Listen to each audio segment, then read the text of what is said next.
আসসালামু আলাইকুম এভরিওয়ান। তো সবাই কেমন আছেন? আশা করি সবাই ভালো আছেন। আলহামদুলিল্লাহ, আল্লাহর রহমতে মুইও ভালো আছি। তো অনেকদিন ধরে মাঠে নামি না, বল টল খেলি না, প্রায় 15-20 দিন হয়ে গেছে বল টল খেলি না। তো আজকে ওগুলো হারার দিয়ে আইবে ফ্রেন্ডলি ম্যাচ খেলতে। তাই ওগুলো ফ্রেন্ডলি ম্যাচ খেলার পারনে যাইতেছি মাঠের উদ্দেশ্যে। তো যাওয়ার সময় হাসিপেরও ডাক দিয়ে লইলাম আর দুইজনে গল্প করতে করতে যাইতেছি মাঠের দিকে। আর হাসিপে তো মনে করেন ফুল লাল আসি দিয়ে মনে করেন যাইতে আছে। দুইজনের নামই হাসিপ, তো ক্যারে থেকে ক্যারে কইয়া নিজেও জানি না। তো আর আমরা কইয়ে দিলে 4:30টার মধ্যে মাঠে থাকবি। তো এখন 4:30টার অনেক বেশি বাজে গেছে। তাই এখন রাস্তার দিকে স্কুলে গেলাম, এইখানে দেরি হয়েছে। তো স্কুল দিয়ে আইসি, আইয়ে ভাত টাত খাইছি, রেডি হয়েছি। তো এর পরে এখন আবার যাইতেছি মাঠের উদ্দেশ্যে। তো যাই হোক, মাঠ কিন্তু বেশি দূর না, মনে করেন আইয়ে পড়ছি প্রায়, এই তো আইয়েও পড়ছি মাঠে। তো এখন মাঠের দিকে ঢুকবো। তো ঢুককে দেখি মনে করেন অনেকেই নামে গেছে। মুইও এখন নামবো, যাইয়া দিলাম একটা দৌড়, এক দৌড়ে যাইয়া একটা জার্সি লইতে হইবে। তো এরপর নামতে হইবে আর ক্যামেরাটা দিয়ে দিলাম হাসিপের হাতে। তো যাই হোক, এখনো কিন্তু সবাই আয় নাই, মনে করছিলাম মুই দেরি করছি, কিন্তু না, আইয়ে দেখি অনেকেই আয় নাই। তাই যাই হোক, একটা জার্সি লইয়ে রয়েছে আর জার্সি লইয়া এখন বইয়ে রেডি হইতে এসি। তাই ওরা সবাই এই পেজ দিয়ে ওই পেশে গেছি গিয়ে, ওই পেশে ওরা জার্সি জার্সি পরে গেছে। যারা যারা আইসে হেরা হেরা নামি গেছে। তাই মুই আইয়ে মনে করেন এখন প্যান্ট ট্যান্ট জার্সি টার্সি সব পরছি, পরে এখন যাইতেছি এই মাঠের দিকে। তাই অবশেষে মনে করেন মাঠের সামনে আইয়ে রয়েছে আর আইসি পরে ওই পেজে ডাক দিয়েছে। তাই এখন যাইতেছি ওদিকে, যাইয়ে দেখি কয়জন আইসি আর কয়জন এখনো বাহি আছে। তাই আইয়ে দেখি মনে করেন এখনো বেমালা বাহি আছে, 6-7 জন আইয়ে নামছে, আরো মনে করেন বেমালা বাহি আছে। তাই এখানে গোলকিপার দুজনই আইয়ে পড়ছে, ওরা দুইজন আইয়ে বইয়ে রয়েছে, কিন্তু স্ট্রাইকার ডিফেন্ডার অনেকেই যায় না এখন। তাই মগো গোলকিপার কিন্তু দুইজন, মহিন আর রিফাত। তাই রিফাত চেঞ্জ হয়ে নামে গেছে আর মহিন খেলবে হাফ টাইমের পর, রিফাত খেলবে হাফ টাইমের আগে। তাই যেমন প্লেয়ার বেশি থাকলে ভাগযোগ করে খেলে, হেরোমের ওরা দুইজনেও মনে করেন গোলকিপার ভাগযোগ করে খেলে, একজনে হাফ টাইমের আগে খেলে, একজনে হাফ টাইমের পর খেলে। তাই অনেক জায়গায় দেখা যায় কেরা থুয়ে কেরা খেলবে, হেরোই অনেক সময় ঝামেলা বাজতে যায়, কিন্তু মগো মধ্যে কিন্তু কোনো ঝামেলা টামেলা নাই। মনে করেন সব মনে করেন মিলে দিলে খেলি, একজন আর উড়ে আর একজনে খেলি। তাই মনে করেন সবাই কম বেশি খেলি, অল্প অল্প করে সবাইরই নামান্য হয়। তাই মহিন হাফ টাইমের পর খেলবে, এইখানে মনে করেন সব চেঞ্জ করার পারে গেছে। আর হাসিব ক্যামেরা লই যাওয়ার পরে হাসিবের দেওয়া দরছে একটা বাড়ি পাইপেলে দাঁড়িয়ে দাঁড়িয়ে করি মজা করে করছে, আর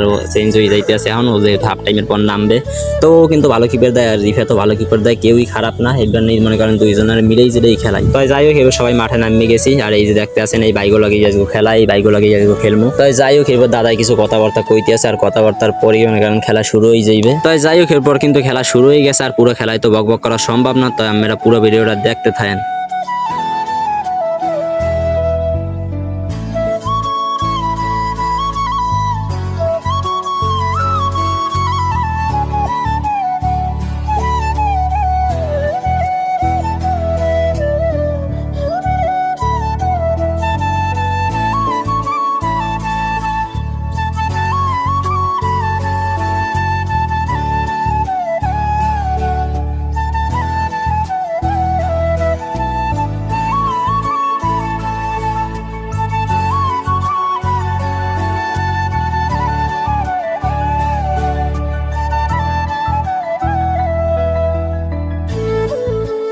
তাই যাই হোক, এরপর কিন্তু হাফ টাইম হয়ে গেছে। আর হাফ টাইমের আগেই কিন্তু আমরা 2টা গোল দিয়ে হেলাইছি। আর মগো বিপক্ষ দল যে খারাপ খেলছে এইখানে গোল খাইছে এমনটা কিন্তু না, বাইরে কিন্তু অনেক ভালো খেলে, দুর্দান্ত খেলতে থাকে। মনে করেন অনেক ভালো বল চাপাইছে, অনেক ভালো ফিনিশার আছে। মনে করেন গোলকিপার 2-3টা সেভ দিয়ে দিয়েছে, যে কারণে গোল টোল খাই নাই। তাই হাসিবের দ্বারা মোবাইলটি দিয়ে গেছি। তো হাসিব হাফ টাইমের পর আর ভিডিও করে নাই। তো খেলার রেজাল্টটা এখানেই জানাই যে মোরা 5টা দিয়েছি আর বাইরে 1টা দিয়েছে, তাও আবার পেনাল্টিতে দিয়েছে বাইরে। তো যাই হোক, খেলার মধ্যে হার জিত আছে, আজকে হারছে আবার কাল জিতবে। তো যাই হোক, আজকের ভিডিওটা এই পর্যন্তই। সবাই ভালো থাকবেন, সুস্থ থাকবেন, আর আমার পরবর্তী ব্লগের জন্য অপেক্ষা করবেন। আল্লাহ হাফেজ।